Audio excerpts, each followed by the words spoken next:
Sudarlun, sejak seminggu terakhir RSUD Dr. Fauziah Biren dipenuhi pasien berbagai jenis penyakit yang umumnya gejala infeksi saluran pernapasan akut.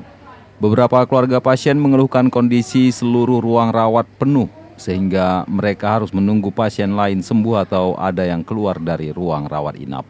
Sebagian besar pasien yang dirawat mengalami penyakit flu dan gangguan pernapasan serta demam tinggi. Direktur Rumah Sakit Umum Daerah Dr. Fauziah Biren, Dr. Amir Adani MKes kepada Serambi On TV mengatakan, sejak seminggu terakhir, ruang rawat inap penuh dengan pasien berbagai jenis penyakit, termasuk korban musibah kecelakaan lalu lintas.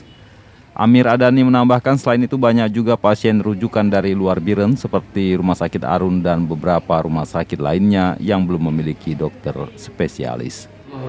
Saya selaku Direktur Rumah Sakit Fauziah, Dr. Fauziah Biren, menghimbau kepada seluruh masyarakat Biren yang menggunakan jasa di rumah sakit sana ini, di mana kondisi sekarang rumah sakit sedang banyak kunjungan di rumah sakit dengan berbagai variasi penyakit yang diderita oleh masyarakat. Alhamdulillah tertangani dengan baik.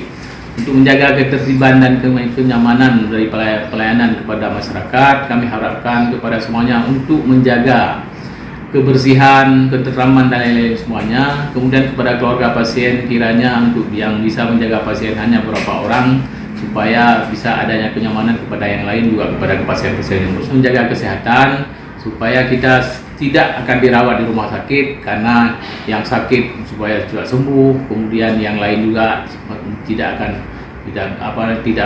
tidak bisa kita menghindari, makanya cepatlah ke rumah sakit sehingga kenyamanan dan ketentraman yang didapatkan rumah sakit akan maksimal, dan kemudian ada keluhan dan lain mohon dikoreksi dan akan bisa kami perbaiki secara berjenjang dan bertahap. Dari Biren Yusmandin Idris, Serambi On TV.